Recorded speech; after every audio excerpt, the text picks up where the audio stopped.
அனைவருக்கும் வணக்கம். தமிழர் மரபு கலையகத்திலிருந்து நான் வெங்கடேசன்.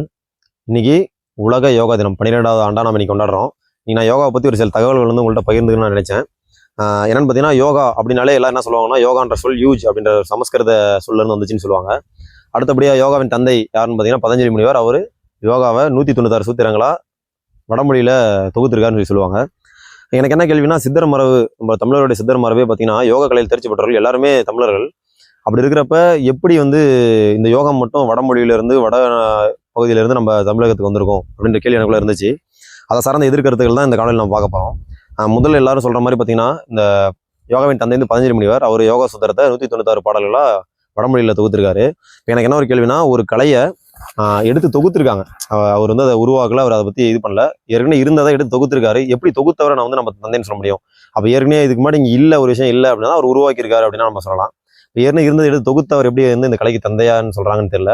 அடுத்தபடியாக எனக்கு என்ன கேள்வினா, அப்படி தந்தைன்னு சொல்லியிருந்தாலுமே சமகாலத்திலேயே திருமூலர்னு ஒரு சித்தர் இங்கே வாழ்ந்தாரு. அவர் கிட்டத்தட்ட 3000 பாடல்கள் மேலே எழுதியிருக்காரு. யோகத்தை பற்றி பல விஷயங்களை பேசியிருக்காரு. அதில் ஏகப்பட்ட செய்திகள் நமக்கு கிடைக்குது. அந்த நூல்லே வந்து பதஞ்சலி முனிவரும் திருமூலர்லாம் சமகாலத்தவர்ன்ற குறிப்பும் நமக்கு கிடைக்குது. அப்படி இருக்கிறப்ப எப்படி வந்து அதை நம்ம பற்றி பேசுறதே இல்லை, அது தமிழ் மொழி எழுதியிருக்கிறனால நம்ம பேசுறது இல்லை அப்படின்னு தெரியல.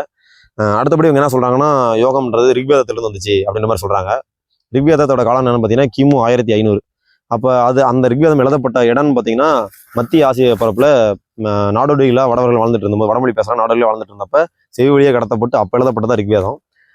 அப்போ அதிலிருந்து வந்துச்சு நீங்கள் சொன்னீங்க அப்படின்னா கிமு 2500 இங்கே ரிக்வேதம். அதுக்கப்புறம் பார்த்தீங்கன்னா அவங்களாம் இங்கே வரத்துக்கு முன்னாடியே 1000 வருடங்களுக்கு முன்னாடியே இங்கே வந்து நகர நாகரிகம் இருந்தது. சிந்து சமவெளி நாகரிகம்னு இந்திய எல்லைக்குள்ளே இருந்தது. அந்த சிந்து சமவெளி நாகரிகம் இங்கே ஏற்கனவே நகர நாகரிகம் இருந்தப்ப அங்கே நமக்கு ஒரு முத்திரை கிடைச்சிருக்கு. ஒருத்தர் வந்து மூலபந்தாசன நிலையில அமர்ந்திருக்க மாதிரி ஒரு முத்திரை நமக்கு கிடைச்சிருக்கு. அப்போ அந்த வேதங்கள் அதெல்லாம் எழுதுறதுக்கு முன்னாடியே இங்கே வந்து ஒருத்தர் யோகா செஞ்சுட்டு இருந்த மாதிரி நம்ம முத்திரை கிடைச்சிருக்கு. அப்படின்னா எப்படி வந்து நம்ம வந்து வடமொழி தான் இந்த கலைக்கு உரித்தானது அப்படின்னு நம்ம சொல்ல முடியும்? ஏற்கனவே பார்த்தீங்கன்னா தமிழர்களுடைய நாகரிகம் தான், அதன் தொடர்ச்சி தான் சிந்து சமவெளி நாகரிகம்னு சொல்லி பல வரலாற்று ஆய்வாளர்கள் வந்து இங்கே நிரூபிச்சிருக்காங்க. அதில் கூட பார்த்தீங்கன்னா இப்போ கடந்த ஆண்டு பார்த்தீங்கன்னா பக்குருளி முதல் சிந்து வரை அப்படின்ற ஒரு நூல் வந்து வரலாற்று ஆய்வாளர் மாசோ விக்டர் அவர்கள் எழுதி வெளியிட்டிருந்தாரு. அந்த நூலையும் அதை குறிப்பிட்டிருப்பாரு. அப்போ தமிழ் நிலப்பரப்போட நாகரிகத்தின் தொடர்ச்சி சிந்து சமவெளி நாகரிகன்றப்ப அங்கே வாழ்ந்தவர்களும் தமிழர்கள் தான், தொல் தமிழர்கள் தான். அப்போ தொல் தமிழர்கள் வந்து ஏற்கனவே இங்கே யோகா கலையை பின்பற்றிட்டு இருந்தாங்கன்றப்ப அங்கிருந்து வந்து இந்த கலைக்கு நீங்க ஒரு பெயர் யோகா அப்படின்ற ஒரு பெயர் வச்சதனால இந்த கலை உங்களுக்கு சொந்தமாயிடும் அப்படின்றத எப்படி ஏத்துக்க முடியும்? அந்த பெயர் வச்சதுனால, அந்த நூலை தொகுத்ததுனால அவர் வந்து யோகான் தந்தைன்னு எப்படி நம்ம ஏத்துக்கிறது எனக்கு ஒரு பெரிய இது இருக்கு. அப்போ சிந்து சமவெளி நாகரிகத்துக்கு முன்னாடியே பல ஆயிரம் வருடங்கள் முன்னாடியே இங்கே மக்கள் வாழ்ந்திருக்காங்க. இங்கே நாகரிகங்கள் இருந்ததுக்கான தொழில் சான்றுகள் நமக்கு கிடைக்குது. பையம்பள்ளி, அதிரம்பாக்கம், அது மாதிரி நிறைய சான்றுகள் நமக்கு கிடைக்குது. அதே மாதிரி பார்த்தீங்கன்னா ரிக்வேதத்தில் வந்து செம்பு பண்பாடு பற்றி தான் பேசியிருக்கோம், செம்பு நாகரிகத்தை பற்றி பேசியிருக்கோம். ஏன்னா அந்த காலகட்டத்தில் அவங்க இரும்பு நாகரிகத்தை கண்டுபிடிக்கல. ஆனால் அதற்கும் ரொம்ப நீண்ட காலத்துக்கு முன்னாடியே இங்கே தமிழ் நாகரிகத்தில் இரும்பு பயன்படுத்தியிருக்காங்க. ஆதாரங்களும் கிடைச்சிருக்கு. மேலாடும்பாறையில் கிடைச்சிது. இப்போ கூட தூத்துக்குடியில் ஒரு 5500 ஆண்டுகள் பழமையான இரும்பு ஈட்டி கிடைச்சிது. இந்த மாதிரி நம்ம இங்கே ஒரு பெரிய நாகரிகமாக வாழ்ந்துட்டு இருக்கோம். நமக்குன்னு இந்த கலை மரபு இருக்குது. அதையும் தாண்டி இந்த சித்தர்கள் எல்லாருமே வந்து இங்கே யோக மரபில் வந்து தேர்ச்சி பெற்றவர்கள் தமிழர்கள் அப்படின்றப்ப இந்த கலையை மட்டும் நம்ம வந்து வடமொழியிலே எடுத்துகிட்டு வச்சுட்டே இருக்கோம். அது என்னன்றது வந்து நம்ம கொஞ்சம் சரி பண்ண வேண்டிய சூழல் இருக்குது. அடுத்தபடியாக பார்த்தீங்கன்னா பதஞ்சலி முனிவர் இவங்க சொல்கிறாங்க இல்லைங்களா, அவரே வந்து சித்தர் மரபு வரலாறு படி பார்த்தீங்கன்னா இங்கே தமிழகத்தில் வாழ்ந்தவர். ராமேஸ்வரத்தில் அவரோட ஜீவசமாதி இருக்குது.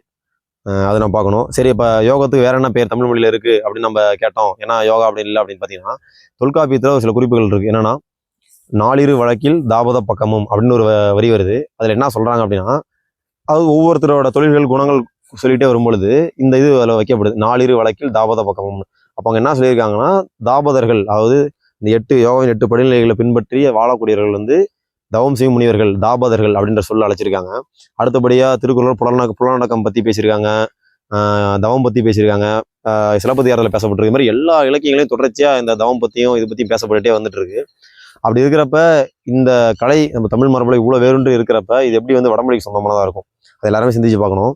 இங்கே ஏற்கனவே ஒரு விஷயம் இருக்குது, அதை வந்து வெளியிருந்து ஒரு நபர்கள் வராங்க, அதற்கு அவங்க இங்கே வச்ச பெயர் வச்சதன் விளைவாக இன்னைக்கு அதே பேர் உலகம் முழுக்க பின்பற்றப்படுது. அதனாலேயே அவங்க பெயர் வச்சதுனாலேயே அந்த கலை அவங்களுக்கு மூலியமா சொந்தமாயிடுமா அப்படின்ற ஒரு கேள்வி நமக்கு இருக்கு. சரி, இப்போ உலகம் முழுக்க பரவிடுச்சு, என்ன பண்ணலாம் அப்படின்ற ஒரு கேள்வி வந்துச்சு அப்படின்னா, யோகா அப்படின்றதுக்கு நம்ம தமிழ் மொழியில ஓகக்கலை அப்படின்ற சொல் நம்ம பயன்படுத்தலாம். அது சரியா இருக்கும். அதனால ஓகம் அப்படின்றது வந்து நம்மளுடைய கலை. மற்றவர்கள் வந்து பெயர் வச்சதுனால அது அவங்களுக்கு சொந்தமாயிடாது. அதனால நம்ம இந்த கலையை கொண்டாடணும். நம்ம எல்லாரும் இந்த கலையை வந்து கற்றுக்கொள்ளணும், கடைபிடிக்கணும் அப்படின்னு கேட்டுக்கிறேன். நன்றி. வணக்கம்.